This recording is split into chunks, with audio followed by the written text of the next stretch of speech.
Olá, sejam bem-vindos ao Saideiro, o programa de variedades da Gazeta do Povo. No programa de hoje falaremos de crime, muitos crimes.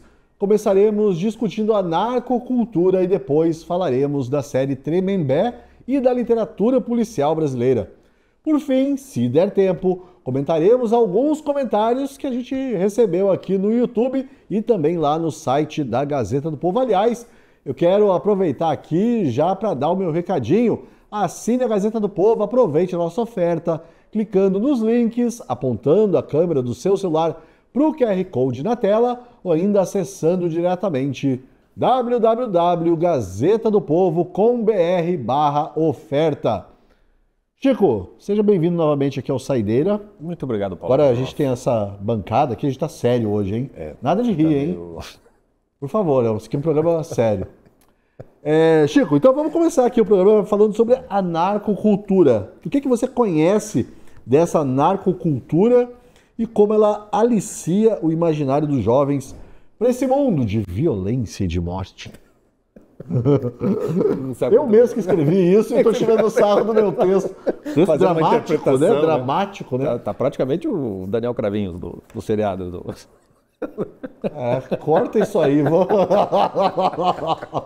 vai. Não, mas sabe quando vamos falar de narcocultura? Eu falei, não, beleza, tranquilo. Daí eu falei, pera. Daniel Cravinhos, por quê? Foi o primeiro que eu lembrei. Cara. O Christian, então, você prefere? Não. Dura isso, né? Escolhe, qual você prefere? Qual você prefere, né? A interpretação, entendeu? Exatamente. É pela interpretação do texto, não pela pessoa. Tá bom. O ator.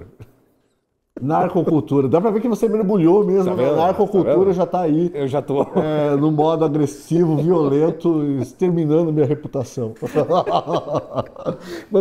A primeira coisa que eu parei para pensar, eu falei, pera, o que eu sei de narcocultura, assim? Eu entendo o que se quer dizer com a narcocultura e tudo mais, assim, mas é o tipo de coisa que eu acho que para a maioria das pessoas que não estão imersas na cultura do tráfico, porque não tem opção, muitas vezes, é meio que obrigado a ter aquele tipo de relação com aquilo. Eu posso me manter distante. Sim. Graças a Deus tenho a condição de simplesmente saber mais ou menos da existência de alguns artistas, de alguns músicos, sei lá, alguns movimentos que você mais ou menos sabe. Mas o que eu sei de narcocultura, né? Assim, não vou muito além de o Narcos, o seriado da Netflix, o Tropa de Elite, Cidade Eu não vi de nada. Deus. Você acha que isso enquadra nisso? Se enquadra. Mas é que tá. O problema de a gente pensar narcocultura é o quanto a gente vê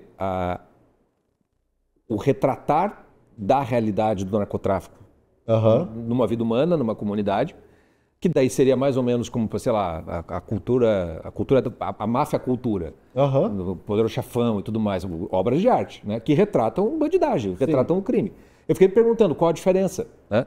E aí então, há uma distinção entre aquelas obras artísticas, falando de arte, né, que retratam a realidade do narcotráfico, e tem obras artísticas que glamourizam o narcotráfico, né, que serve quase como uma propaganda, né? Eu acho que quando a gente usa o termo narcocultura, a gente tá pensando mais no artista que vende o narcotráfico, que tenta normalizar, que tenta dizer que aquilo é bom, né? Um estilo de vida que vem do crime, etc, etc, etc. Né? E de fato existe, né? Acho que tem essa dimensão. Mas eu parei para ficar pensando no que seria uma cultura. E é aí que fica interessante, cara, porque há quantas décadas a gente já não convive com a presença do narcotráfico, não somente como uma forma de criminalidade que faz parte da vida e a gente está correndo risco, mas como algo estrutural de determinadas comunidades, como acontece nas comunidades do Rio de Janeiro. O que é você viver numa cultura do narcotráfico, mesmo que você não tenha nenhuma relação com aquele narcotráfico.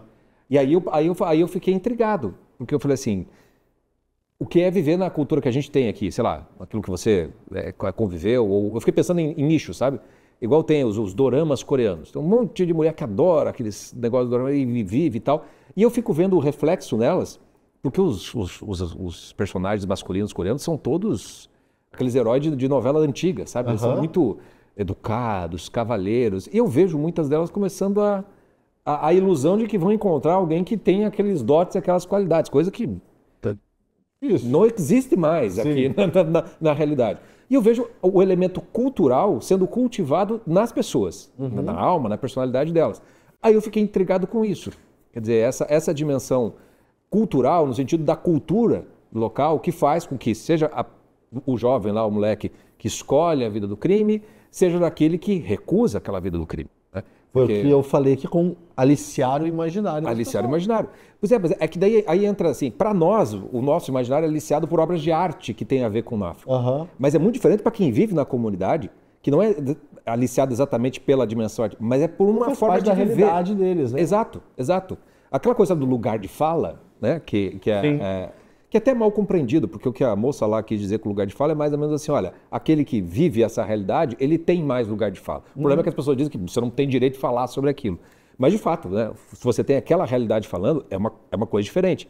Sim. Eu me lembrei, por exemplo, já faz alguns anos na Gazeta, foi até interessante, porque quase gerou um debate interno com um antigo colunista, mas que não foi para frente, que eu fiz peguei as letras dos funks, dos batidões, dos proibidões, e eu fiz, acho que uma série de colunas. Naquela época a gente podia botar série nas colunas.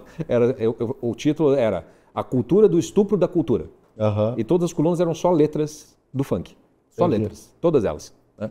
Da qual, acho que foi alguma coisa, alguma moça que foi estuprada. Eu lembro, lá um negócio coletivo, né? Mas dessas histórias escabrosas. Escabrosas que tinha lá. Eu falei assim, bom, essa cultura, a cultura do estupro, é incentivada pelo próprio funk, por boa parte. E eu não peguei músicas, exceções à regra. Eu fui pegar as mais ouvidas e tudo mais. Fiz uma sequência lá, né? E claro que aquilo gerou um certo debate, porque não, preconceito com relação ao funk, etc e tal. Eu falei assim, olha, não estou querendo dizer que isso aqui tem que ser proibido. Eu só estou querendo dizer que se você consome isso, se as letras são assim, não é natural que acabe se incentivando uma cultura do estupro, porque...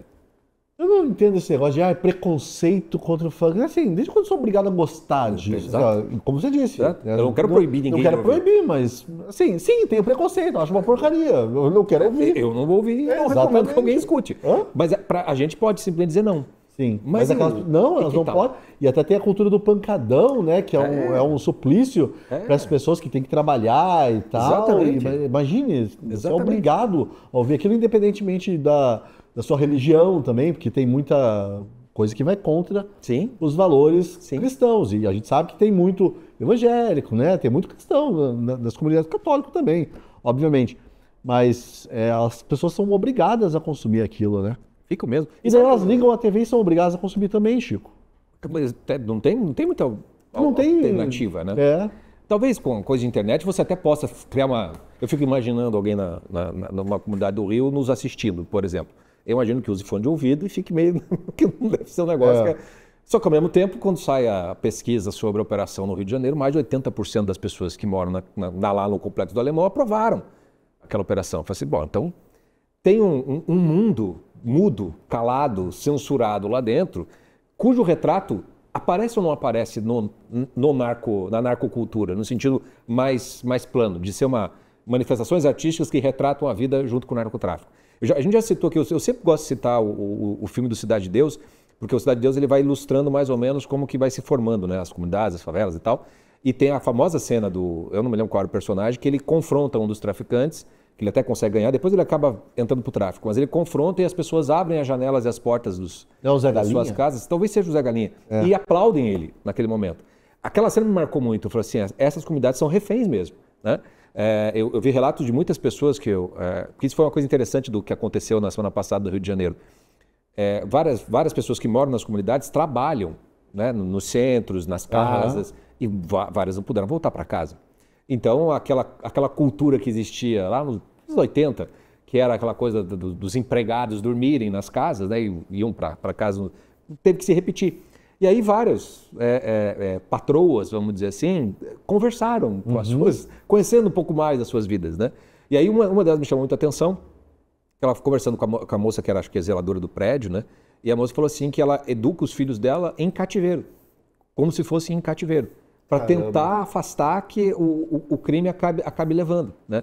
E aí eu fiquei me perguntando quantas histórias, quantas obras de arte retratam isso. E são muito poucas. Eu não conheço nenhuma, estou aqui pensando, não vem nada. E eu acho que daí também, na música, eu acho que a música tem muita influência, né? Tem mais a principal fator. Eu também, você que vai ter que me dizer, você que é um fã de Matuê, se Matuê retrata essa... Porque eu percebi uma vez, bom, meu filho mora no Rio, né, pra quem não sabe, e daí eu falei, papai, ouça Matuê, não sei o que, tá, coloca aí, né, vamos escutar. Eu tava ali na Barra, assim, as distâncias são grandes, né, deu pra escutar bastante, algumas músicas do Matuê. Eu fiquei impressionado, assim, porque é um ressentimento, né, assim, eu até esperava coisas piores, pra ser bem sincero. Esperava essa cultura do estupro, não tem nada disso, mas tem, toda uma coisa do tipo, eu venci na vida, eu ganhei muito dinheiro, você não acreditou em mim, tá aí esfregando na cara do outro. Eu achei curioso vem, né? isso. Assim, curioso do Ceará, né? Eu acho que eu me lembro que eu fiz um react, eu acho que é do Matuê. Aliás, eu recomendo a todo mundo, procurem aí, assistam o react, depois do Saideira, evidentemente. Procurem o react do Chico ouvindo o Matuê. Eu acho que era o Matuê, né? Era o Matuê, né? Acho. Eu não guardei o nome da pessoa. Eu sei que você gosta do Matuê. Você tem pôster do Matuê na sua casa. Não venha aqui posar de intelectual. O que é curioso é o seguinte, se for do Ceará, ele tem essa cultura da quebrada, não sei o quê, mas o cara é de uma família tradicional, do melhor bairro lá de Fortaleza. Não sabia disso. Então é fake vendo? também? Exato. Então toda... Aí que tá. Essa cultura, de certo modo, já se disseminou para muito além do nicho, vamos dizer assim, da narcocultura. Mas sabe uma coisa que foi interessante quando eu comecei a pesquisar? Porque quando a gente pensa na narcocultura como cultura, não manifestação artística, né? Isso vai começar ali a partir dos anos 70, né? Porque é quando começa o tráfico de drogas internacional, inclusive, começa a acontecer, década de 80, 90, o retrato do Narcos na Colômbia é um ponto importante. Colômbia, México e Brasil, acho que são as três grandes histórias. E uma coisa que eu achei bem interessante no México, falando em termos de cultura, né? No México eles têm um gênero musical que eles chamam de corrido, acho que é esse o nome, corrido, que vem desde o século XVIII, que é um... Hã? Vou chegar no narco-corrido. Obrigado, Danilo, participação especial da técnica. O corrido é um estilo do século XVIII que é musical, mas que é de contar histórias. Contar histórias de revolução, de guerra, de personagens interessantes, E no México, quando surge, continua tendo, como se fossem talvez os nossos repentistas, sei lá. Nossa, sertanejo assim. Antigamente também contava muita história, né? Aí que é o interessante. Guarânia. O corrido mexicano, ele inspirou muito o sertanejo da década de 70, Milionário de José Rico. Se você escutar, e pior que eu fui escutar, os corridos mexicanos e as músicas do Milionário de José Rico, é a mesma... Sério? Eu sempre achei que fosse Guarânia, aqui do Paraguai. Eles chamam de o corrido. Lá no México talvez seja a mesma coisa, mas seria isso. Aí quando vem o tráfico, os grandes chefões do tráfico, né, eles querem as histórias deles sendo cantadas. Então eles têm lá tanto que tem um famoso lá da década de 80 que foi para os Estados Unidos e mataram ele em 92. E aí começa a se ter então o narco-corrido, que é as músicas, o corrido, o estilo, cantando histórias dos traficantes. E aí você começa, aí obviamente você está endeusando aquilo começa a aparecer. É curioso que nos Estados Unidos, que vai ter uma influência mexicana, latina também muito grande, mas surge o gangsta rap, lembra do? Sim. Que é o rap dos gangsters, que tem a ver com o narcotráfico, mas não somente com o narcotráfico. E é muito inspirado disso que surge o funk proibidão no Rio de Janeiro, ali na década de 90. E aí você consegue traçar principalmente gêneros musicais, nos quais está muito vinculado a essa dimensão. E aí eu fui por curiosidade, porque aí que tá, nunca me interessou, nunca gostei, não é muito da minha praia, mas fui escutar umas coisas antigas. E tem lá o Dr. Dre, por exemplo, lá tem um álbum lá que eu considero icônico, eu fui dar uma olhada nas letras. É quase impossível de você entender aquele inglês, né, que é cheio de gírias, etc e tal. E tem uma parte, o começo do disco dele lá, que eu acho que é Chronic, alguma coisa assim, ele saiu de uma banda, não sei se é banda que chama Kilox, mas ele começa falando assim... Grupo. Grupo. Aí ele começa falando assim, não, como se tivesse alguém falando assim, você tem que parar com isso, parar com coisa, ficar com essa vida com prostituta, com cafetão, com narcotraficantes, etc e tal, e começar do zero, começar uma vida nova. E daí ele já vem na sequência e fala assim, tá maluco? Né? Aí aquela expressão que não se pode usar. E daí vem começa a se falar como eu sou poderoso, como eu sou não sei o quê, porque eu sou o ratatatá, da metralhadora. É o anti-filho pródigo, né? O cara tá lá comendo lavagem e tá achando legal, gostoso. E o poder é fazer os outros comer também. Então, de fato, está muito presente, está muito entranhado em tudo isso. Só que daí eu fui... Você lembra daquela música Gangsta Paradise? Que foi uma que fez famosa nos anos 90 por causa de um filme com a Michelle Pfeiffer. Que ela era meio que, acho que uma diretora ou professora, não me lembro o nome do filme. Mas a música foi feita para o filme, daí Coolio, o nome do cara. E o Gangsta Paradise é o paraíso dos gangsters. Né? Vai cantar? Não vou cantar. Mas eu recomendo quem tiver aí. Desculpa. Primeiro que a música é boa, né? E já explico porque eu acho que é boa. Mas a letra é muito boa. E ela é uma letra que retrata daí o contrário. O que é esse paraíso do narco, da cultura dos caras? Ele fala assim, é areia, é casa na areia. Isso não dura, você não vive muito tempo, você vai morrer muito rápido. E a letra, ela é boa, ela é bem feita e inteligente. Aí fui pesquisar mais sobre a música, porque eu sabia, mas eu tinha me esquecido. Toda a parte musical, ela é chupada de uma música do Stevie Wonder, da década de 70. Nossa! Past, alguma coisa Paradise também, é o mesmo nome, é a mesma coisa. E aí eu fui descobrir que o Stevie Wonder não aceitou que o Coolio fizesse aquilo lá.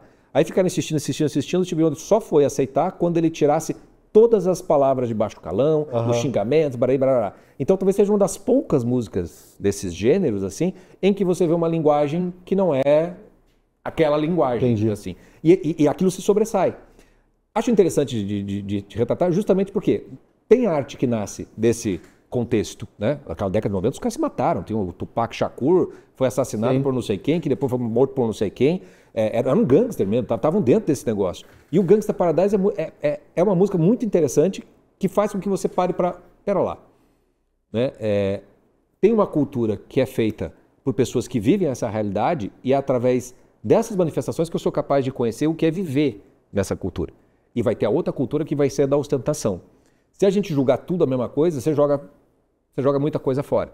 Aqui no Brasil, por exemplo, tem o Racionais MC, que é no mesmo período ali da década de 90, ele sai com aquele, que é o disco dele do Sobrevivendo no Inferno, se eu não me engano, que tem o famoso Diário de um Detento, que é baseado num diário de um detento, que eles pegam os dias antes do cano de Lula, né, para contar a história. Se você pegar o disco, ele é uma obra de arte, o disco.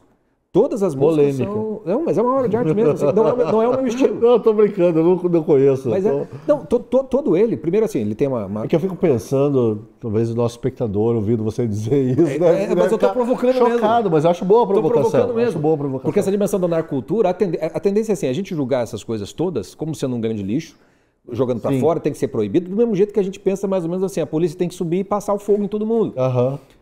Talvez seja uma solução mais fácil para a gente, né? Sim, né? Equivale a fechar o olho porque está acontecendo e falar, não, é como se não existisse, eu não quero. Exato. Tira isso daqui. O quanto a gente sabe o que é viver ali mesmo. Então, quando você abre minimamente para ver essas manifestações, as músicas do Racionais MC, nenhuma delas falam mal da polícia, mas não estão falando bem do tráfico, não estão falando bem do crime, muito pelo contrário. E tem uma dimensão religiosa no Mano Brown que eu não sabia que tinha, imaginava que tivesse alguma coisinha, mas nada demais. Aonde tem a coisa de... Começa com citações bíblicas no começo, conversa musicalmente com o Tim Maia, conversa com Jorge Benjor, com toda uma cultura negra também americana. Ele é um bom contador de histórias na música, às vezes são vários relatos de pessoas que vivem na periferia, ou que está preso, ou que tenta fugir e não consegue, com algumas boas sacadas, inclusive até literárias. Uma das músicas que eu achei muito legal é o sujeito que se vendeu para o crime, e aí ele está no meio de um tiroteio e daí tem alguém me chamando. E você escuta o barulhinho do hospital, ele está morrendo, tem alguém chamando. Né? E termina, inclusive o disco termina com ele falando de um Jesus negão, assim, é nele que eu confio, me afeta nele, etc e tal. Então tem muita coisa. Você vai me fazer escutar Racionais MC. Não vou. Eu sinto que vai. Não, eu achei interessante. Eu tô sendo sincero, eu achei interessante. E eu acho isso porque assim, o disco é de 1990 e tanto. Eu nunca gostei do rap, do hip hop, então eu nunca prestei atenção. E aí eu até lhe agradeço por isso, porque eu falei assim, puxa, eu já ia partir direto para a coisa da narco, já falando do Matuê, já falando do Mauro ao contrário, daqueles funk proibidão e tudo mais. Eu falei assim, mas... né? Porque assim, nós vivemos numa época de um lixo cultural muito grande. Se a gente não souber procurar alguma coisa de bom nas coisas, você vai desperdiçar muita coisa. Até nesse negócio tem.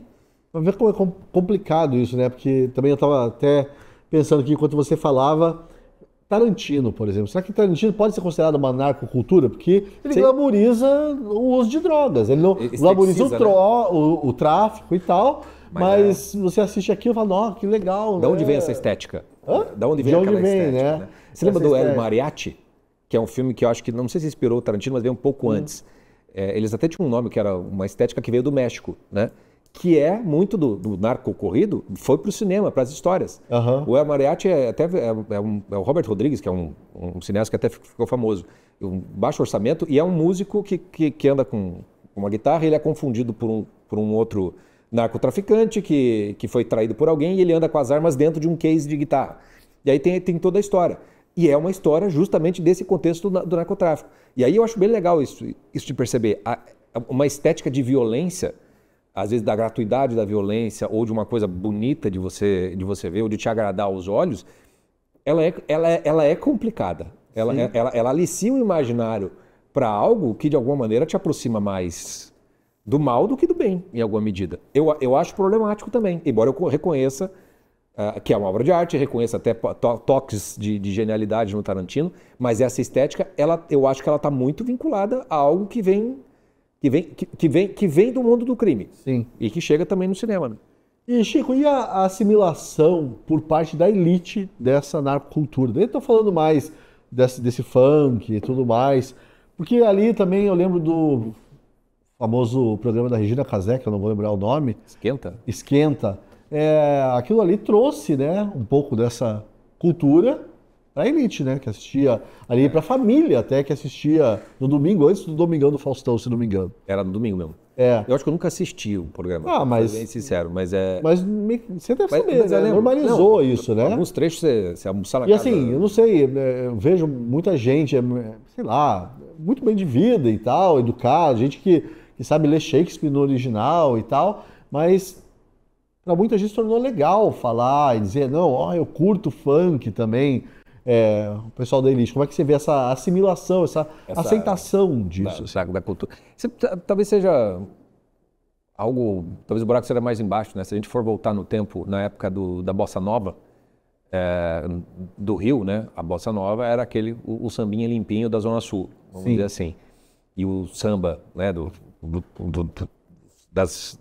Dos morros, das comunidades, etc., o samba raiz, vamos dizer assim, ele é meio que resgatado numa postura até político-ideológica pela Nara Leão, que chama o Zequete, faz um famoso show opinião lá. Essa Nara Leão devia ser chata pra caramba. Tudo que eu leio dela, assim, eu fico pensando, cara, que mulher chata. Desculpa aí os fãs da Nara Leão, mas eu tinha que falar isso em algum momento. Ela devia ser mesmo. Embora tenha umas coisas bem interessantes, musicalmente falando, da carreira dela. Mas aí, então, eu estou falando isso porque essa coisa da cultura do morro, etc e tal, sempre fez parte de uma certa elite intelectual que queria ser pé no chinelo, né? Pé rapado. Sempre teve essa falsa... Assim como tem os botecos gourmet, né? Faz aquele boteco como é que chama? Pé sujo, né? O famoso pé sujo que é gourmetizado. O sonho do rico brasileiro é ter sido pobre. Lembra que falou isso? Lembra que falou do coisa de rico? A gente falou isso do coisa de rico. Que nenhum rico se diz rico. Ele que uma preocupação com a inveja e com uma dimensão que só é o novo rico que ostenta a riqueza, não aquele que prefere não demonstrar. Esse é o rico que quer falar, não, eu tive contato com pobre, eu não tenho preconceito, eu convivo e tal. Mas então, você vê, essa ostentação do crime que daí vai para as elites, eu acho que já é um negócio que, por exemplo, sei lá, os playboys antigamente, quando tinha Ibrahim Suede, não sei o quê, ostentavam a coisa de não trabalhar, de viver de renda. Lembra que tinha o Rei do Camarote que apareceu uns tempos? Lembro.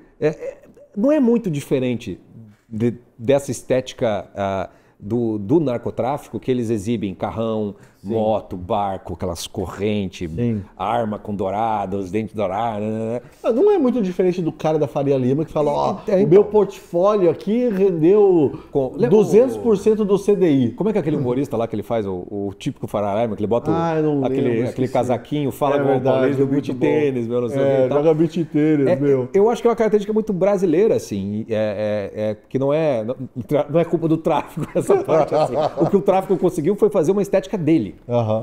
Dessa ostentação, né? E acho isso, por exemplo, muito mais presente na turma de influencers.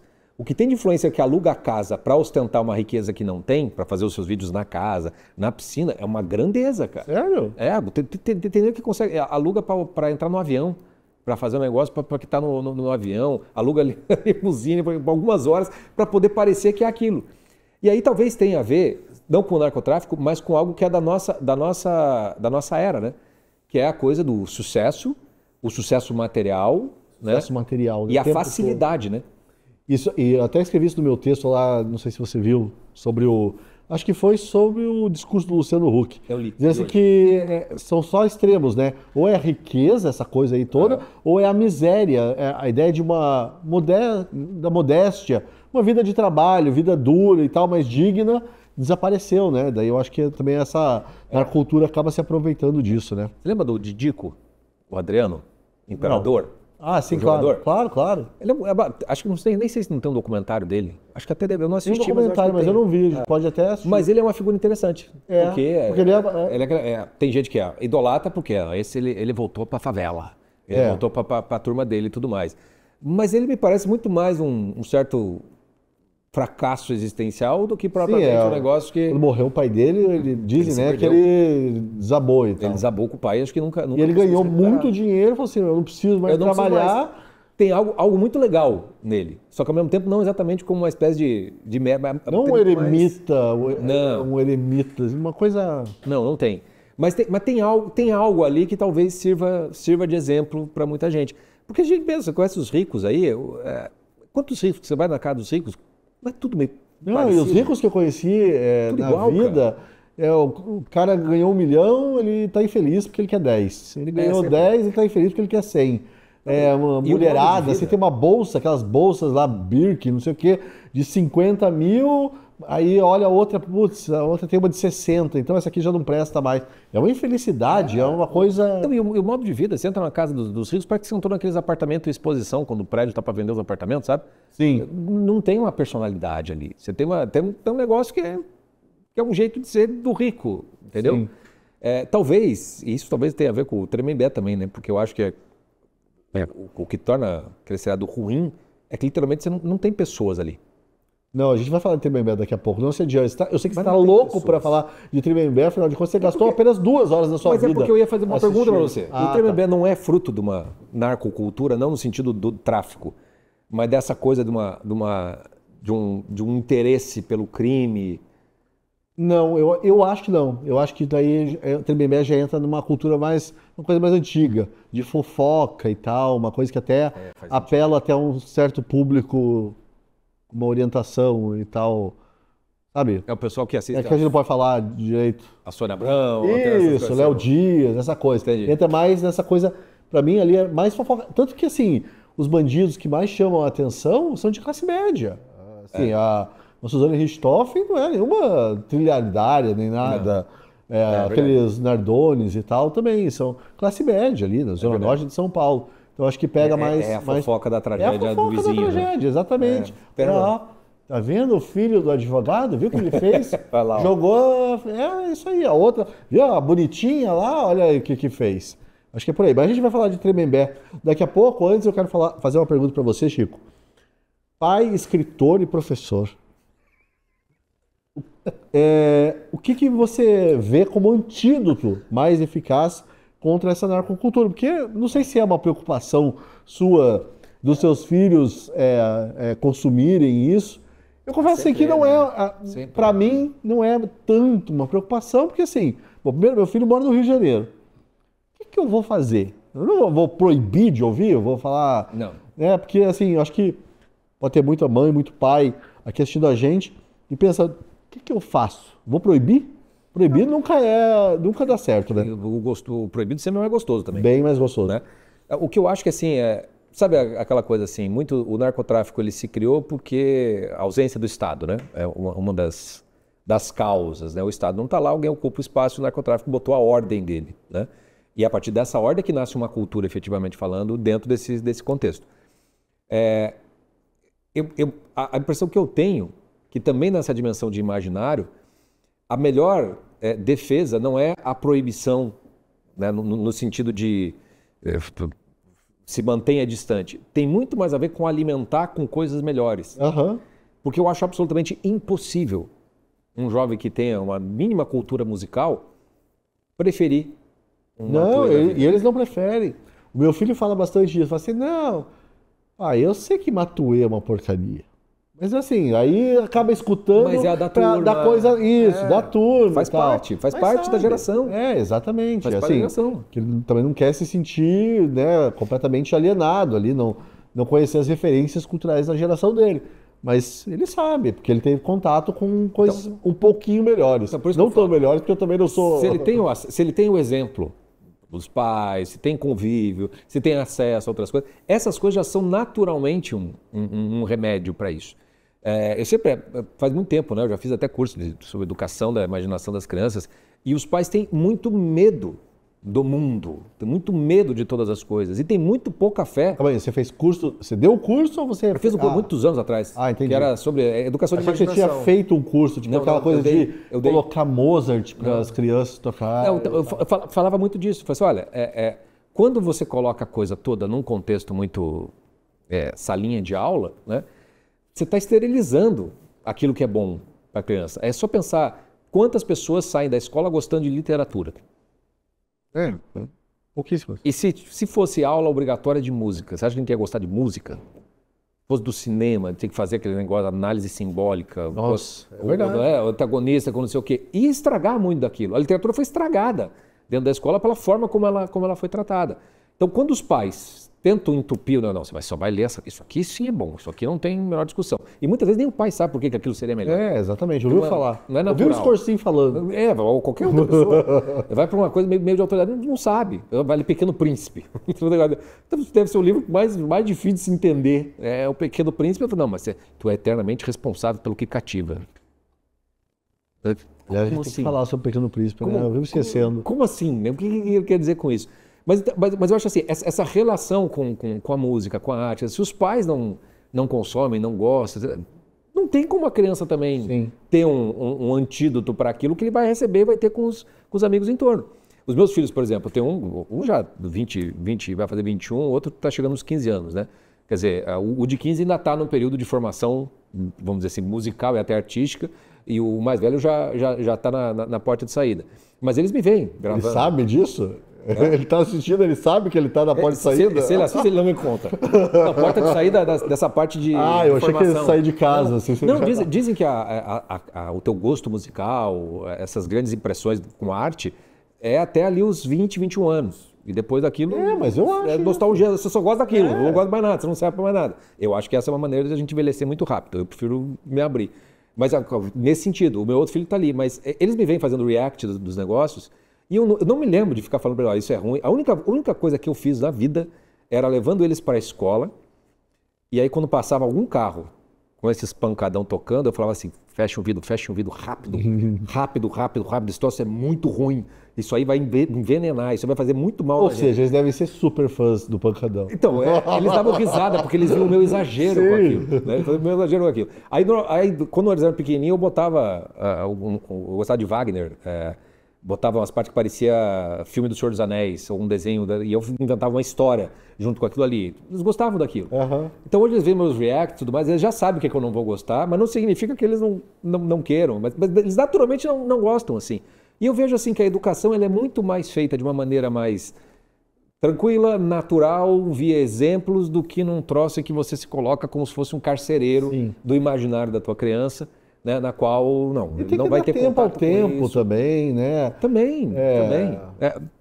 Eu conheço vários. Não dá para ficar neurótico com isso. Não adianta. Tem uma moleque que você escuta só Matuê, ele não teve contato com nada, vocês não escutavam nada em casa, fosse um pouco melhor no carro, né? Quando tá andando para aí e tudo mais. Conheço gente que tem, os meninos que até querem fazer música, que querem fazer aquilo ali, que tem essa coisa do, né, como é que é o não é o DJ, como é que eles chamam? O MC não é bandido, uma coisa assim. Eu vi uma foto de um menino de 7, 8 anos, deve estar na internet aí, que o aniversário dele era todo do Oruan. Ele estava pintado com o Oruan, tinha uma foto do Oruan, o bolo do Oruan e tinha uma faixa MC não é bandido. Né? Bom, de fato, MC não necessariamente não é bandido, né? Desde que não seja mesmo, né? Naquilo tudo. Uma coisa não é outra, mas aonde que está... Você escuta esse negócio para mostrar para o teu filho onde é que está o ruim, o que está o errado? Porque se ele escuta, não vai adiantar você proibir. Você vai ter que conversar. Você vai ter que dizer, isso aqui não tá certo, né? O Matuê acho que não tem quase nada dessas coisas assim. O Uruan, mas também o Uruan é muito... Eu nunca ouvi o Uruan. É muito lateral, assim, sabe? É uma coisa muito mais suavizada do que imagino. Quando eu fiz o do funk, por exemplo, eu achei que eu ia pegar muita coisa da Anitta. A Anitta era muito mais suave do que os outros. Por isso até que fez mais sucesso do que muitos dos outros fãs, que era uma baixaria sem tamanho, assim. Sim.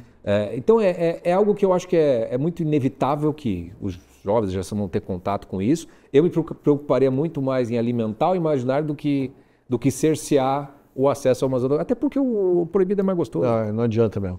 Bom, encerrado aqui o primeiro bloco, eu vou te pedir para assinar a Gazeta do Povo. Por favor, assine a Gazeta do Povo. A Gazeta do Povo que precisa muito do seu apoio para continuar fazendo um jornalismo baseado em convicções.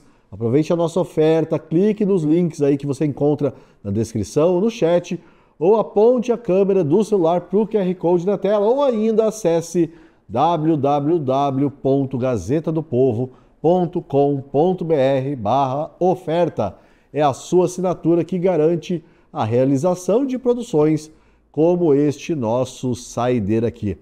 E agora vamos falar de Tremembé, que é um sucesso de público, um desastre de crítica. Sucesso de público? Sim, estava lá em primeiro lugar na Amazon durante o fim de semana. Acho que isso configura um sucesso de público, né? Acho que sim. Mas eu dizia que é um desastre de crítica, porque, bem, cada minha crítica. Exatamente. Mas olha, eu juro que não é má vontade. Porque o negócio é ruim de doer. Eu te tirei de uma fria. Não, eu sei que você estava. Exatamente, você estava escalado para assistir a série e escrever. Tava. E eu assisti o primeiro episódio, assisti o segundo episódio, eu falei, meu Deus, vão ser os 5 episódios mais longos da minha vida. Aí eu li o teu texto e falei, puta, não. Isso aqui não vai ter o que tirar desse negócio. Então vamos lá, Chico. Aqui a minha pergunta é essa. Diga aí as suas impressões sobre Tremembé. A primeira impressão, pra mim, parecia um quadro do Cacete e Planeta fazendo... Sabe quando eles faziam as sátiras de novelas? Quando eu vi a Marina Rui Barbosa, eu falei, que é isso? Aí eu assisti as outras coisas lá, o Sandrão, não sei o que. Eu tava achando aquilo tudo tão mal feito. As interpretações tão chechelentas, não é possível isso aqui.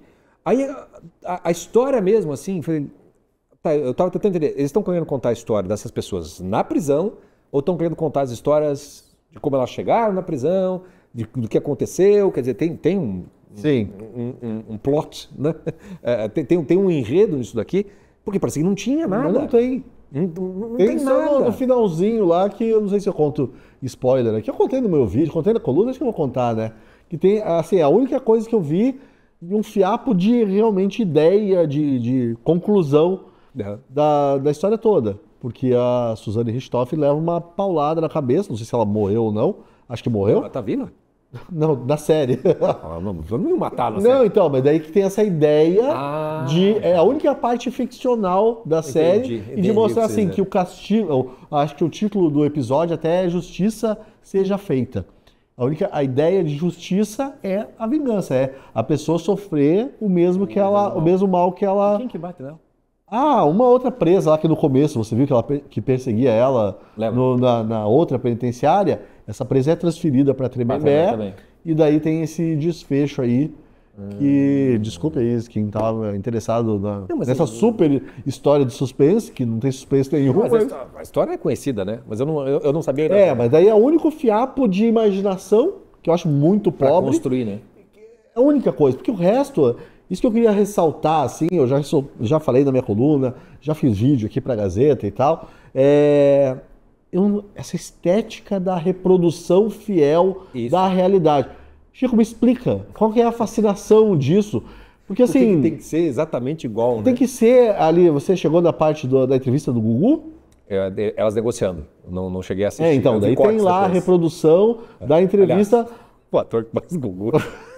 É o André Gonçalves, né? Eu não sei, cara, eu vi o aquele cara lá que namorou todas as atrizes do mundo. Eu não sei, mas aquilo não dava, cara. Não tinha condição. Então, mas daí aí o pessoal, nossa, os mesmos ângulos, a mesma luz, as mesmas caras e bocas e não sei o quê. E eu não consigo entender Isso ser mérito, fetiche disso. Isso é mérito. Qual é o mérito? Qual o mérito disso? Eu não consigo entender, de verdade. Me explica. Assim, então, o mérito acho que existiria se na história e nessas personalidades reais ali, você tivesse algo que fosse realmente muito interessante. Que fosse algo que seria legal de retratar, que serviria até para a imaginação moral das pessoas e tal. Aprender o mal, né? Como você tem, às vezes, um grande psicopata, vamos dizer assim, que é mas não tem nada disso. Então, aí que tá. Nenhuma investigação sobre a alma. Não vai procurar Raskolnikov no negócio que não vai ter. O primeiro episódio eu falei assim, que trabalho horroroso dos atores. Aí eu falei, não é possível. Eu fui ver as pessoas que eles estão interpretando. Fui atrás. É igual. E eu vi que não, eles estão tirando leite de pedra. Sim, mas entendeu? Eles acham que interpretar é você imitar a pessoa fielmente. Então, mas aí assim, o ator segue o roteiro, né? E o roteiro, eu acho que ele é basicamente assim, os personagens por si só já valem o seriado. Só de contar a história tal como aconteceu já vai interessar para as pessoas. É uma história que ninguém conhece, né? Ninguém conhece. E não tem drama. Não tem drama. É muito animalesco. Boa você ter falado isso. Não tem drama. Não tem drama. É tudo animalesco. Tem a sobrevivência na cadeia. Só que você não... Tipo, 30 segundos dele sofrendo na cadeia. O restante é sexo. Que é para tentar garantir que você consegue isso, consegue aquilo e tudo mais, assim. E de um jeito que... Aí, para mim, assim, eles tentam ser tão reais que para mim começa a ficar inverossímil que aquilo tenha acontecido dentro da cadeia.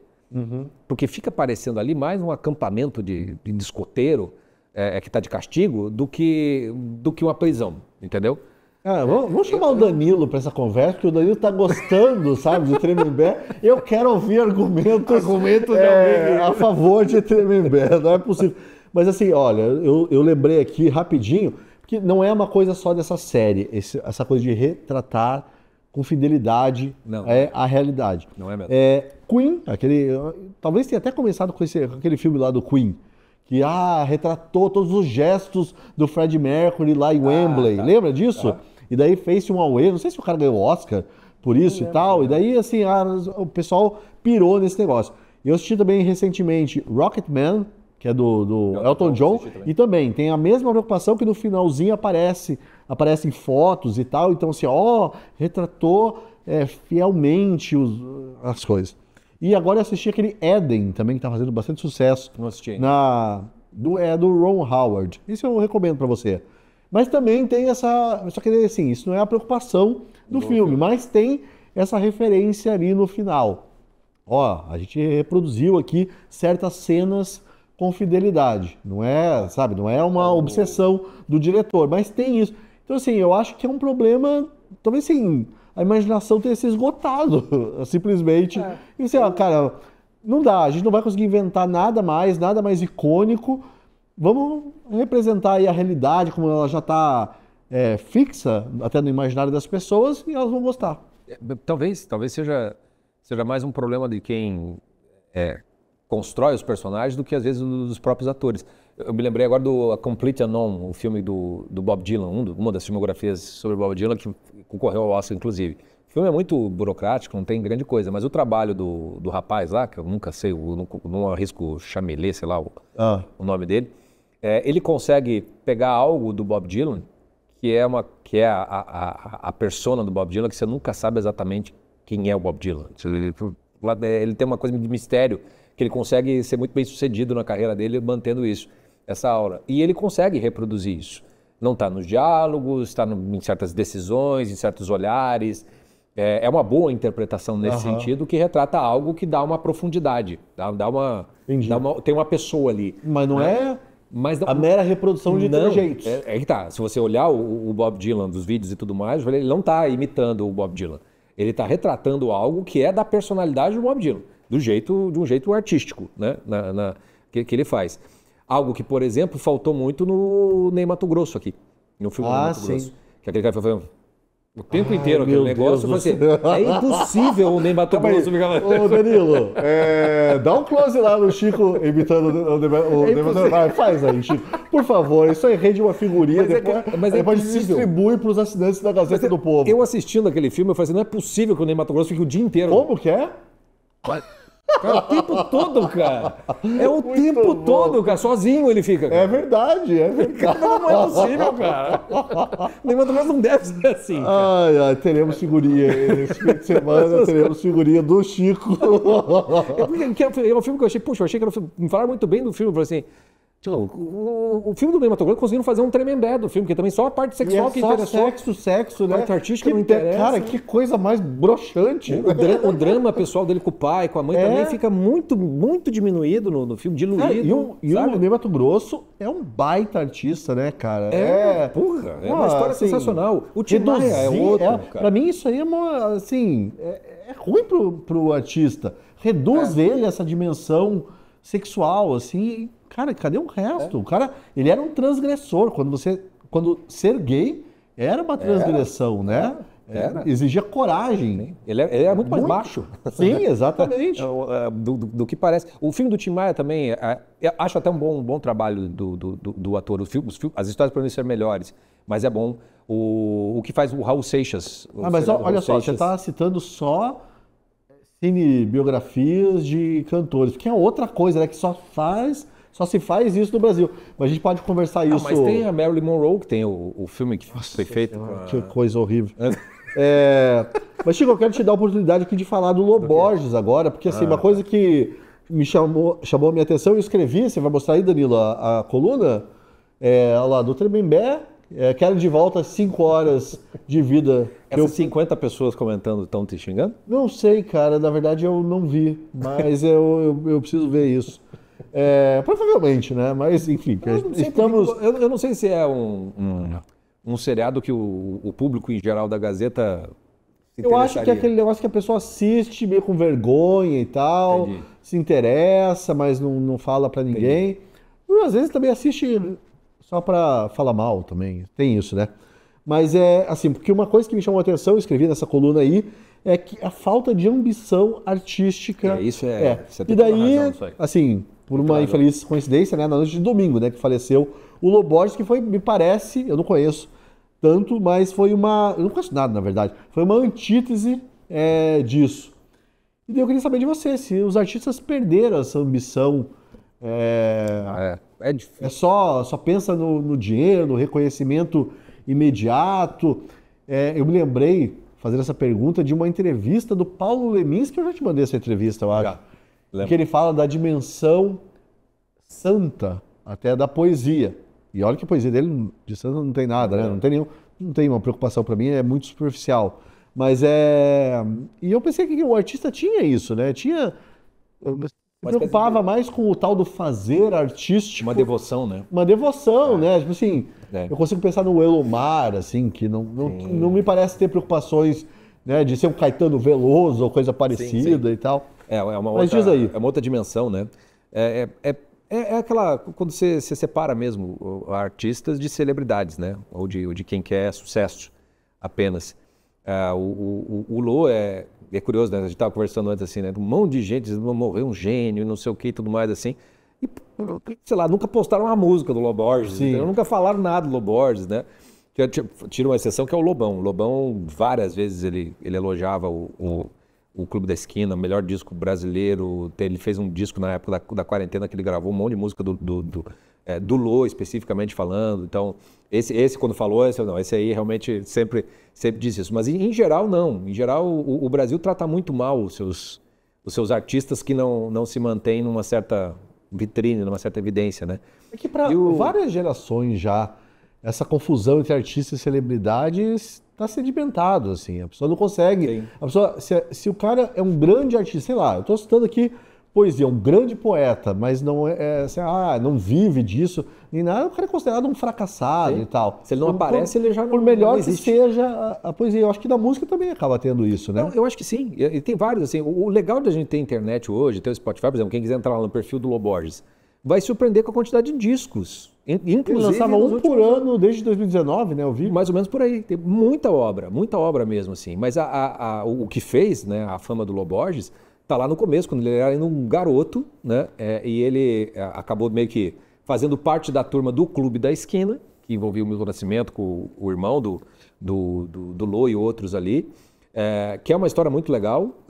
O que eles fizeram ali, eu considero o melhor disco da música brasileira, assim, de longe. É o Clube da Esquina, com muitas composições que são do Lô Borges, né, inclusive. Ele continuou compondo grandes músicas. Para quem não conhece, e talvez ainda talvez não tenha uma certa... não goste muito da estética, porque tem uma coisa meio viajandona, assim. Quando ele fez 50 anos de carreira, ele gravou... acho que tem o vídeo no YouTube inteiro, se eu não me engano, mas pelo menos o disco existe, que é os 50 anos dele com uma Orquestra Sinfônica de Minas, passando os arranjos orquestrais, assim. E aí você vê porque assim, normalmente quando bota essas banda de rock com orquestra, né? Tá lá olhando, porque não tem nada, não consegue fazer grande coisa. Ali não. Uhum. Ali você vê que se aquilo fosse transformado no negócio, aquilo tem profundidade musical, tem transcendência em vários momentos. Então o Lô Borges, infelizmente, ele vai ser um daqueles... Já tem centenas desses exemplos, desses grandes artistas que nos Estados Unidos, na Europa, estaria naqueles panteões mesmo, sabe? Você teria até museu do sujeito, você teria uma cultura viva em torno daquilo dali, mas que no Brasil é tudo muito esquecido. E ele também não fazia nada que também a gente tem que associar ali a política, né? Ele não fazia música política, né?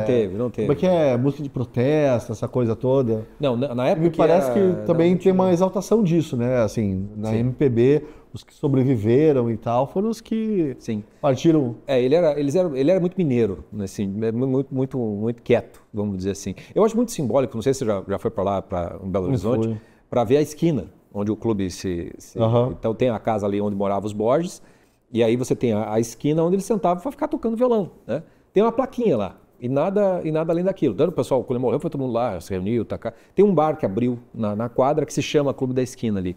Mas não tem nada. Ele tem só uma plaquinha, assim, não tem um roteiro, sabe? Do clube. Tem até umas plaquinhas na cidade que você consegue fazer lá uma certa rota do Clube da Esquina, que dá para você fazer, porque tem uma coisa meio urbana na música, tem um encontro meio dos Beatles com um jeito mineiro, tem uma coisa brasileira que aparece no Clube da Esquina.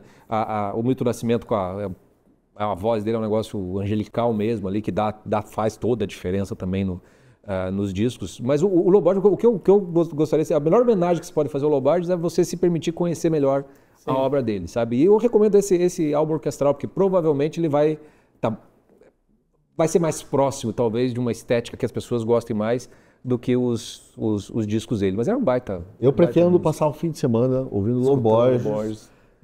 Vou voltar aqui na semana que vem, um especialista no Lô Borges. Cantando o Trem Azul, Isso. O Sol na Cabeça. Por aí. Pessoal, tá gostando da nossa conversa? Pois saiba que produções como esta só são possíveis porque 150 mil pessoas já assinam a Gazeta do Povo. Entre você também para essa comunidade, clique nos links que você encontra na descrição do chat. Então acesse www.gazetadopovo.com.br/oferta ou ainda aponte a câmera do seu celular para o QR Code na tela. E pensa que acabou? Não acabou não. E agora a gente vai falar aqui rapidamente sobre literatura policial. Chico, você deve estar se perguntando por que eu te trouxe aqui para falar. Eu me perguntei mesmo. Sobre literatura policial. E eu explico que eu tenho essa teoria, assim, eu acho que a literatura policial expressa muito os valores de um povo associados à justiça, principalmente. E aí, assim, eu já fui um leitor voraz de literatura policial e brasileira mesmo, sabe? Eu já li tudo do Rubem Fonseca, lá, Patrícia Mello, Garcia Rosa e tal. E eu vejo ali os valores da injustiça brasileira. Sim. expressa ali. Você acha que, não sei se você é um leitor, primeiro eu queria saber isso, você é um consumidor, você é consumidor de Simenon, né? É o meu escritor preferido. Você acha, assim, eu tô falando bobagem, você acha que a literatura policial... faz sentido, que sim. bom, eu não tô falando bobagem pela primeira vez. Não, mas aí que tá, né? Quando você pensa num Sherlock Holmes, né? Tem um jeito inglês, né? De resolver os casos. Quando você pensa no... Aquela coisa racional, lógica, né? Quando você pensa no Hercule Poirot, que também é mais frio, talvez. E quando você pensa, por exemplo, no Maigret, que é o inspetor do Simenon, é uma outra coisa. Tem a literatura policial nórdica, que os caras são todos...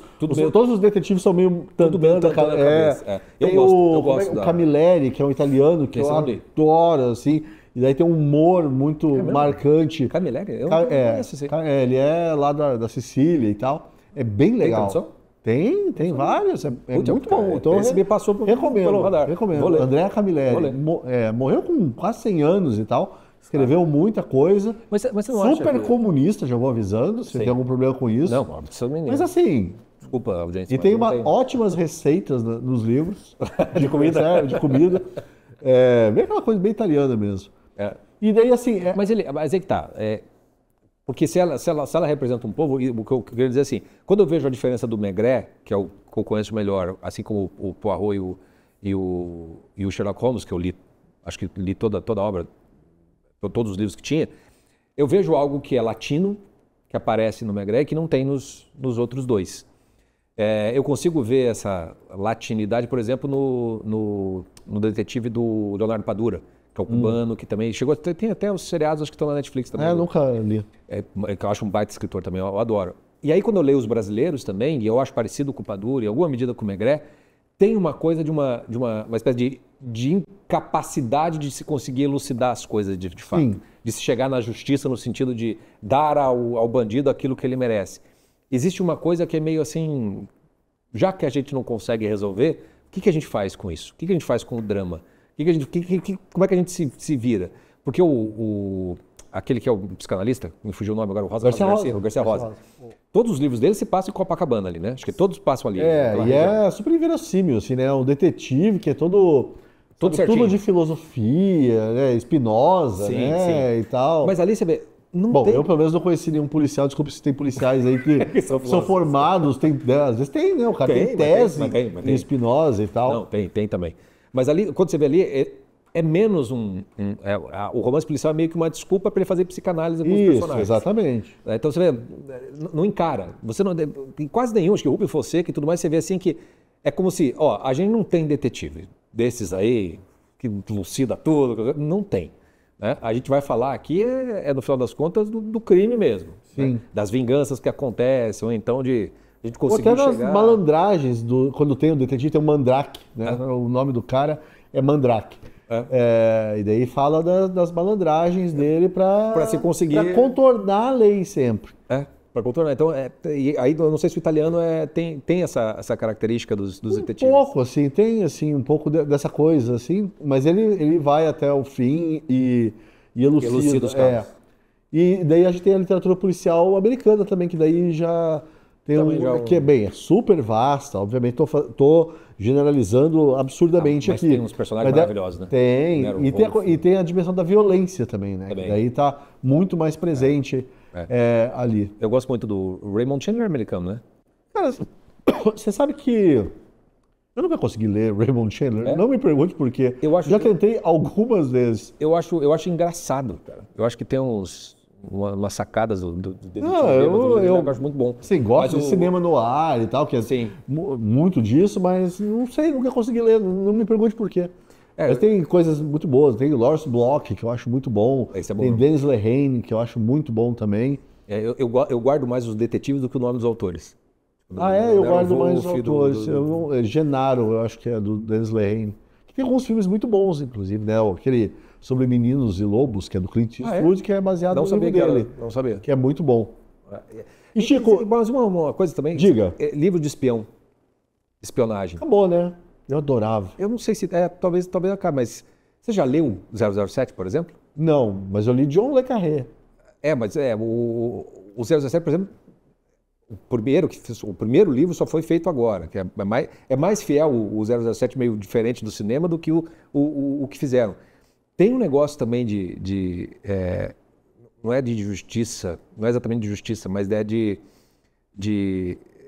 impossibilidade de alguma coisa, assim, que é interessante de fazer um bem bolado com os romances policiais.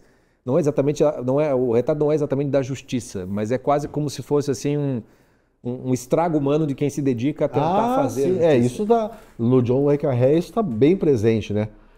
Tem um filme, inclusive, que é O Espião que Sabia Demais, que eu nunca consegui assistir. Eu li o livro lá há muito tempo, mas é que é tanta falação, mas tem essa dimensão aí, o estrago.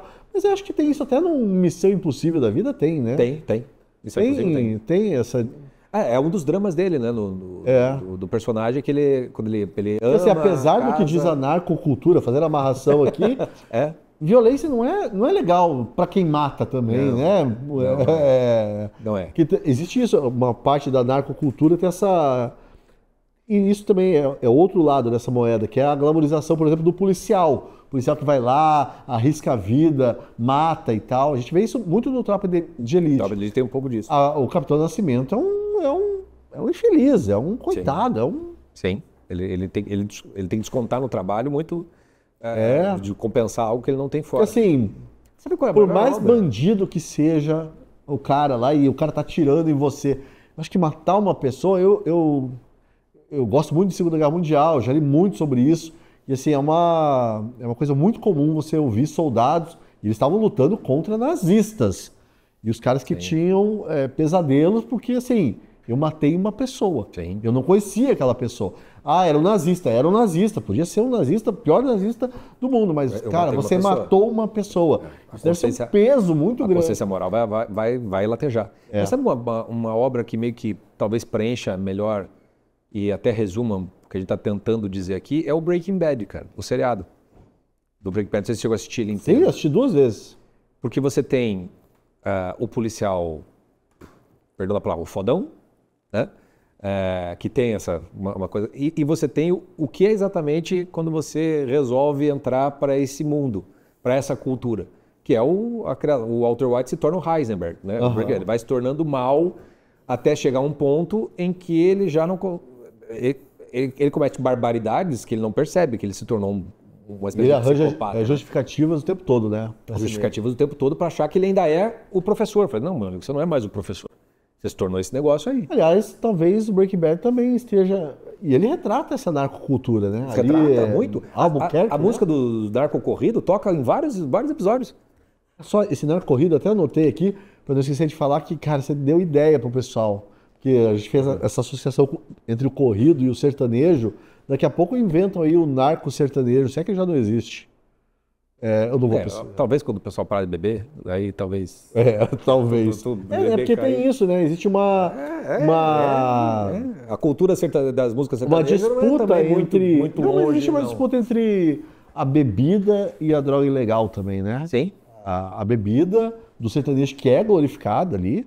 E a gente sabe que a bebida causa um estrago danado. A cornitude, a infidelidade. Mas ela tem uma certa ali. Superioridade moral sobre as drogas ilícitas, me parece. Por ser algo... Estou fazendo uma sociologia de botiquim aqui no Saideira. Mas eu acho que sim, porque é legalizado, né? Porque é ok para você fazer isso. Talvez possa vir a chegar o tempo em que vai acontecer com a bebida alcoólica a mesma coisa que aconteceu com o cigarro. Hoje, se você enrolar um cigarro de maconha num lugar fechado, ninguém reclama. Mas acenda um Marlboro pra você ver. Acenda um tabaco. Talvez chegue a fazer cocaína, heroína, ok, mas não. Tomar uma cervejinha, pelo amor de Deus. Mas, Chico, falando novamente rapidinho sobre literatura policial brasileira, você acha que ela contribuiu para chancelar essa imagem do bandido como uma vítima da sociedade? Essa ali, Cidade de Deus, por exemplo, que é um livro, né? As pessoas talvez não saibam, mas é um livro. O brasileiro, a formação brasileira, do imaginário brasileiro, vem muito pouco da literatura. A gente já fez aqui sobre novela. Mas eu acho que uma certa elite ali acadêmica consumiu bastante. Eu lembro que eu fiz uma cadeira eletiva na faculdade, que era literatura de massa, se não me engano era esse o nome. e a gente estudava exatamente isso, Rubem Fonseca. Rubem Fonseca. É. É que tem aquela coisa de uma espécie de apego à boca do lixo, né? Até um lado da literatura brasileira que gosta dessas coisas. Isso não é de hoje, hein? Não é de João hoje. do Rio, lá no começo do século, fazia isso. Tem a Criaturas da Rua, né? Um livro dele, uma coisa assim, o nome. Mas já tem essa coisa de pegar o lado B da vida. Lima Barreto, né? O Lima Barreto também. Acho que se for botar no papel, a gente vai passar por todas essas dimensões. O próprio o Marcos Rebelo, por exemplo, talvez o Marcos Rebelo tenha feito a obra mais importante para retratar essa dimensão de cultura e o que ela faz com a pessoa, que é o conto dele, Oscarina. Talvez Nunca li. Nunca leu? Não. É um conto curto, que é um soldado, e aí ele se enrabicha, né, por uma morena do morro, e aí você vê ele se degradando. Literalmente termina o conto com ele transando com a mulher, urrando como se fosse um cachorro na noite.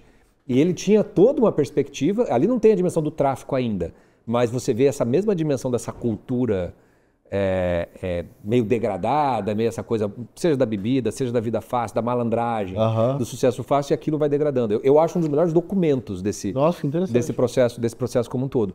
Então, eu acho que sim, a literatura policial brasileira, acho que ela faz parte desse imaginário mais da elite, como um todo, mas o próprio Cidade de Deus, o próprio Tropa de Elite, enquanto livros, não teriam o alcance e o impacto que tiveram os filmes que foram feitos com base naquilo. Com certeza. Então, acho que tem, mas ao mesmo tempo eu acho que o Brasil real e o Brasil oficial são dois. Então, no Brasil oficial, vamos dizer assim, eu acho que faz sentido.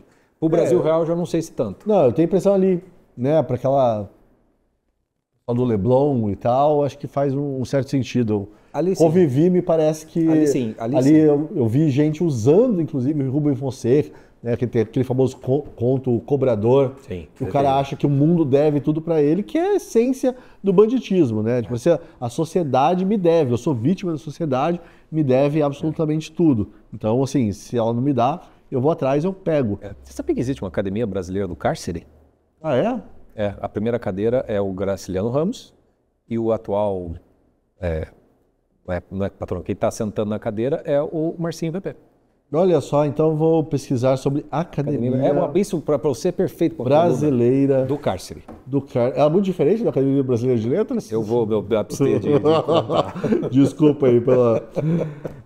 bom, e agora chegou aquela hora que você estava tanto esperando, Chico, porque a gente vai responder alguns comentários que recebemos aqui no canal da Gazeta do Povo, no YouTube e também nas nossas colunas lá na Gazeta do Povo. Bom, quer dizer, aqui no canal da Gazeta do Povo, como tem pouca gente comentando, o pessoal ainda está conhecendo o programa, a gente não tem... É legal que tem uns comentários, puxa, eu não conhecia, adorei. Isso, mas eu quero fazer menção aí a um espectador que é o @Piscirilli, com 2 L's. Eu acho que é isso. Isso, Piscirilli, que ele assistiu o nosso último Saideira... No chat, né?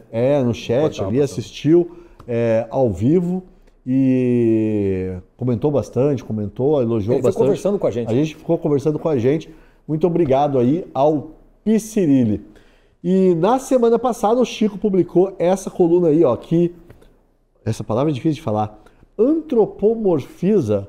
É isso, tá certo? Acho que é isso. A Serra da Misericórdia, né? Que é um lugar que fica ali entre o Morro do Alemão e a comunidade ali da Penha. E daí você retratou, né, Chico, o lugar como uma testemunha da operação policial contra o Comando Vermelho. E por causa dessa ousadia narrativa aí, Chico recebeu uma bronca da leitora Sandra. Mostra aí, meu querido Danilo, olha aí. Sandra Regina Alves. Chico, por favor, leia aí o comentário da Sandra. Faço uma interpretação igual você fez? Ó. Pode fazer. Meio tremembessa. Poesia para o bandidismo. Bandidismo. Nenhuma poesia para os 2.500 heróis da polícia que tentam libertar o povo do Rio de Janeiro. Não, tem que ter exclamação. O povo do Rio de Janeiro! Povo do Rio de Janeiro. Poesias assim ajudaram a aceitação do crime circunstanciado por situação social e que levaram a este grande caos que temos hoje. Lamentável tudo. Atesta essa poesia. Se finge de camburão agora e tente novamente. Então aqui é um momento para você se defender. Chico. Não, primeiro eu quero agradecer, porque ela reconhece assim, pelo menos ela me elogia dizendo que é uma poesia. Sim. Né? Que é um texto poético. Eu já acho isso um grande mérito do texto, se a pessoa conseguir reconhecer isso. A segunda coisa que eu acho interessante, só estamos usando como a Sandra aqui para exemplificar algo que é muito recorrente nas postagens. Eu escrevi um conto, né? Baseado em fatos reais, para tua alegria. Eu faço isso também. Mas é que assim, quando eu estava pesquisando sobre escrever, né, eu falei assim, puta, eu vou escrever sobre isso, mas eu não quero opinião, essas coisas todas. Fazer. Deixa eu ver se tem alguma história. Às vezes é uma história de alguém que conhece alguém e tal. Eu fui pesquisando. Eu não sou carioca, não conheço tudo mais. Mas quando me parece Serra da Misericórdia, eu falei, não é possível que seja esse nome. Eu fiquei tão encucado que eu fui atrás de toda a história para saber. Aí eu conheci a história, que era a Serra Chorona, depois virou Serra da Misericórdia. E é um baita de uma região que pega um monte de bairros da Zona Norte ali. Eu falei assim, puta, só que esse mote é muito bom para não escrever sobre isso, né? Porque é difícil você ter misericórdia, né? No contexto. Então eu resolvi antropomorfizar a Serra. Colocar ela como se fosse uma testemunha, né, daquilo tudo. Só que, claro, se é um conto, você está fazendo uma obra de ficção, né?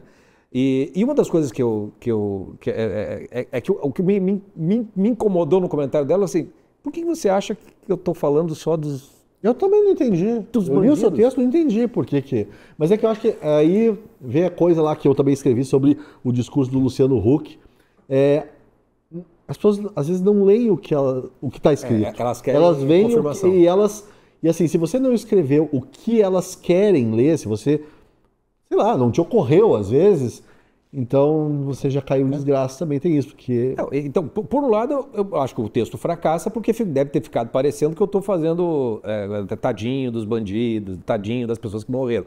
Quando o ponto de vista, pelo menos eu acho que está no texto ali, é o da Serra, literalmente, da sua impotência em relação a tudo aquilo, dela enxergar a falta de misericórdia generalizada, literalmente falando, mas chamando atenção para um elemento, que é o fato de que, pode até ser que quem tenha buscado os corpos da mata e depois colocado ali tenham sido todos bandidos também, para fazer a propaganda, o marketing, teve isso também, mas seja quem tenha buscado os corpos, quem tenha colocado ali, certamente tinha pai, mãe, irmão, filho daquelas pessoas. Não, mas as pessoas não aceitam isso. Para elas, os bandidos, aí a gente volta lá a Tremembé, parece que são tijolos, não tem nada, que e assim... Que não tem tragédias por trás daquilo tudo. Pois que começaram, que é do teu texto. E é uma tragédia, é uma escolha de vida, uma escolha de vida errada, óbvio, e as pessoas, é uma barbárie, ninguém está defendendo. E no texto mas o simples fato de eles escolherem essa vida é uma tragédia. Já é uma tragédia, exato. Eu chego a falar assim, foram vítimas perdidas para o crime. Eu não falo que foi a polícia que matou. Sim. É uma consequência quase que natural da escolha de vida mesmo daquelas pessoas. Então, a ideia da misericórdia, do choro, etc e tal, era tentar fazer algo, porque eu acho que essa é uma função da arte ou da literatura, que é tentar fazer também pontes, né? Claro. Conseguir comunicar algo que não seja a favor de A ou a favor de B, né? Então, infelizmente, a Sandra leu como se fosse uma coluna de opinião, né? Uma coluna de opinião disfarçada, né? De um texto. Quando, na verdade, não. Eu tava mais tentando retratar uma espécie de impotência de décadas, de falta de misericórdia, assim, um choro, assim, mas não do ponto de vista da família, não do ponto de vista do bandido, não, da Serra como tal. Mas você sabe, Chico, que eu escrevo e eu gosto agora de submeter os textos à análise das inteligências artificiais. Que era uma primeira leitura ali, já que eu trabalho em casa e tal, às vezes não tem como conversar com o editor. Para mim, as IAs são os meus editores, eu converso com elas a respeito disso. E assim, quase todos os dias eu escrevo um gênero que não é exatamente um artigo de opinião, não é nada, mas Você cria um gênero novo, ó. Sei lá o que é, se é crônica, o que é aquilo. Eu chamo de crônica mesmo.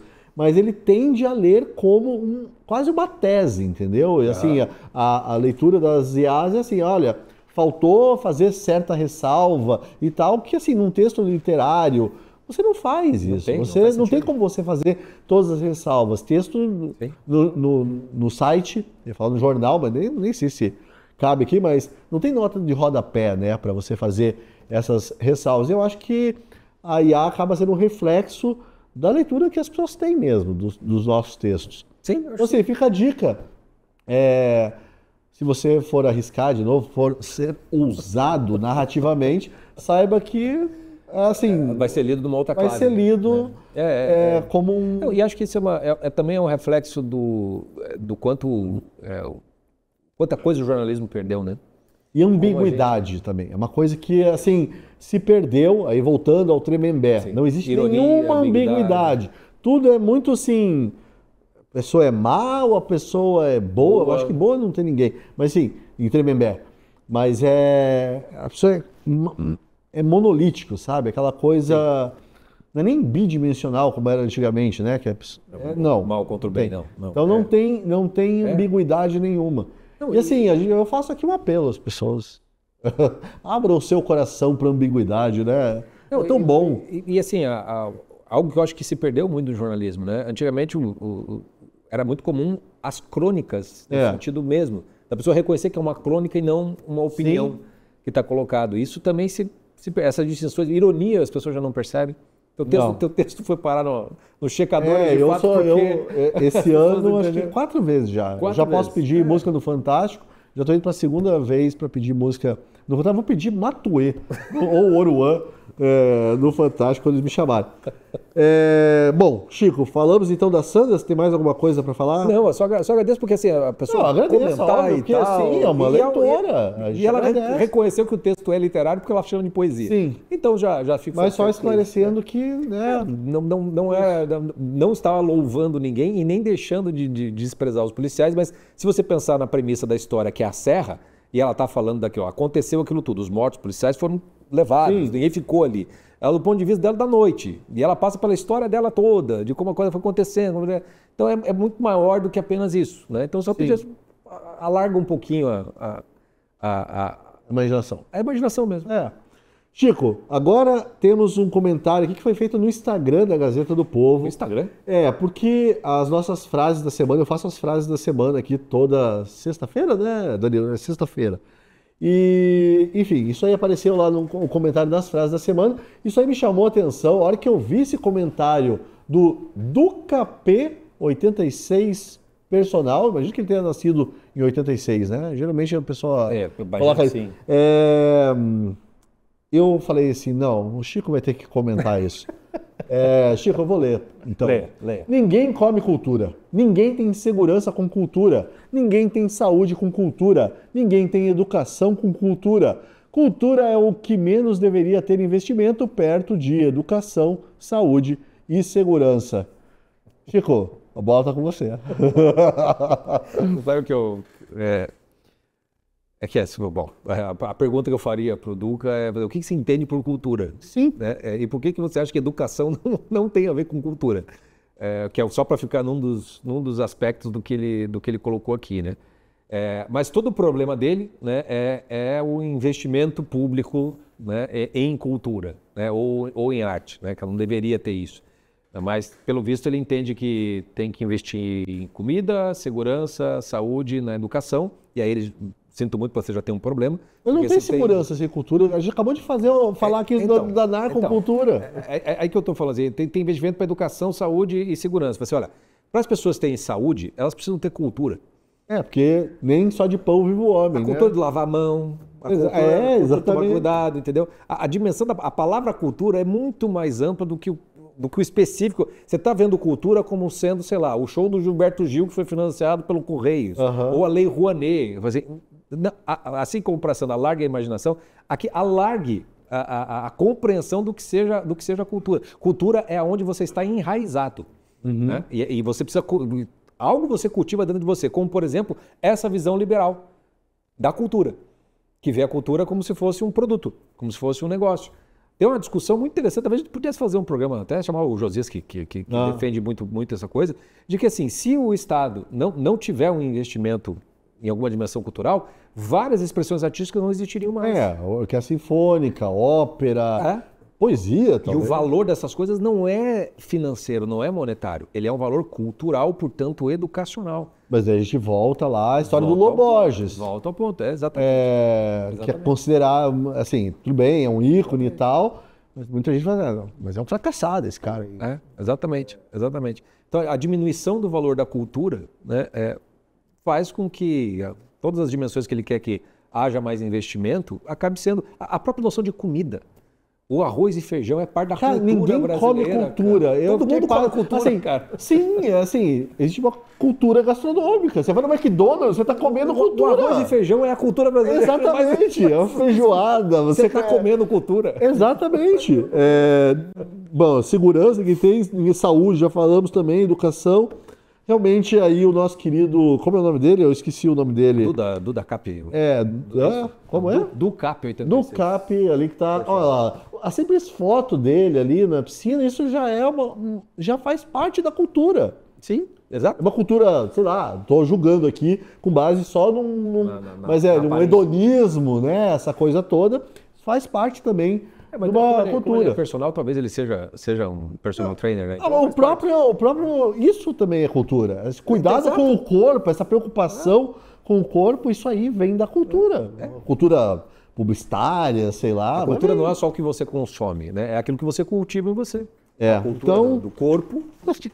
Duca, sinto muito, mas todo mundo come cultura, todo mundo absorve cultura por osmose, assim. Você está respirando, já é... As próprias frases da semana são cultura. Se você está comentando, você está consumindo. Exatamente.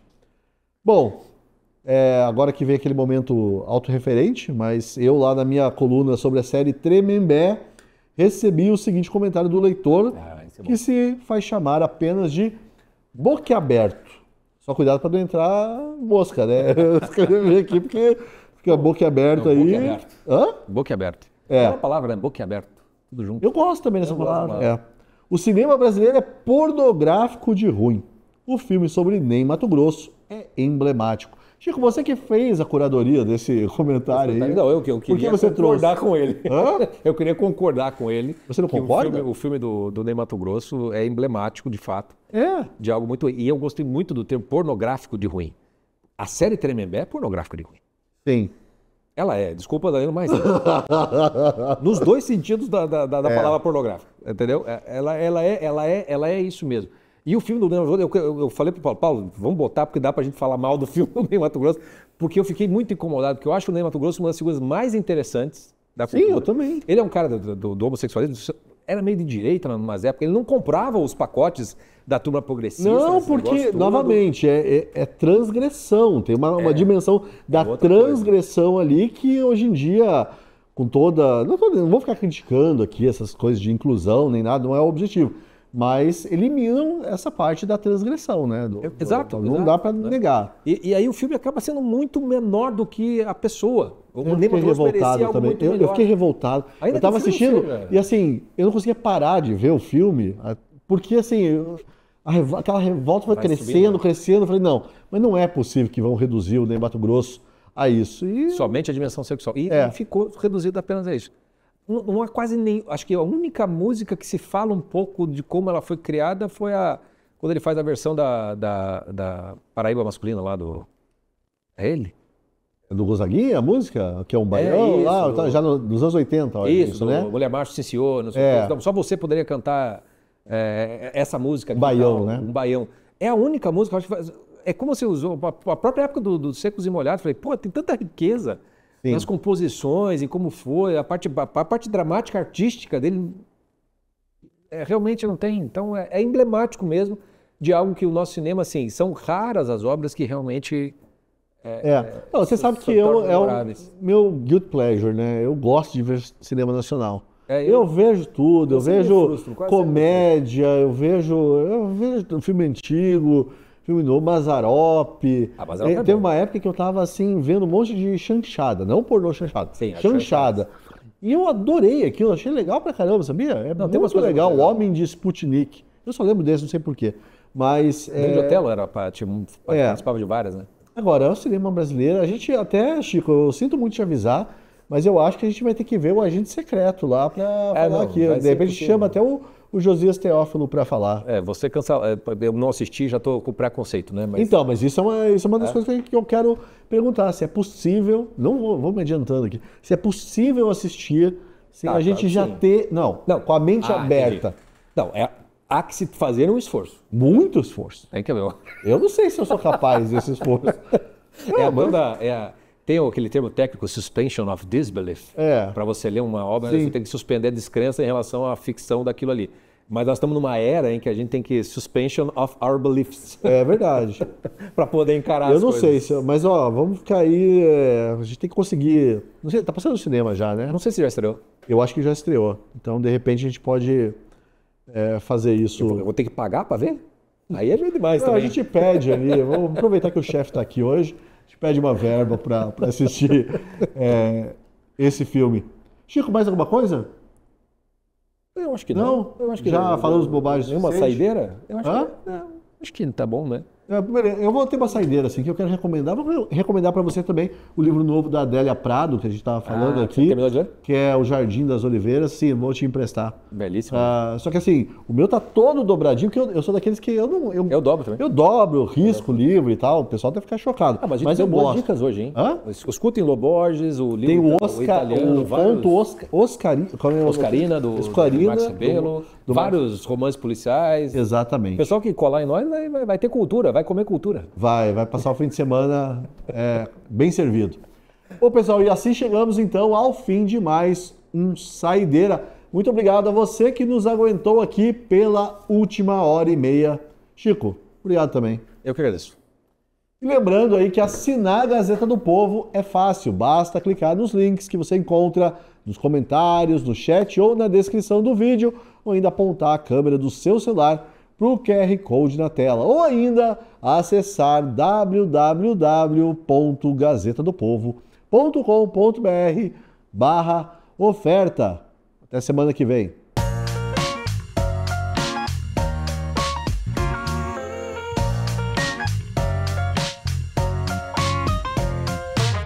Olá, eu sou a Rossana Bittencourt da Gazeta do Povo. Espero que você tenha gostado do vídeo. Aqui na tela você pode clicar em outras opções para continuar acompanhando nossas análises e comentários. E não esqueça, assinando a Gazeta do Povo, você apoia o jornalismo independente, garante acesso a conteúdos exclusivos e fortalece o nosso trabalho aqui no YouTube. Muito obrigada!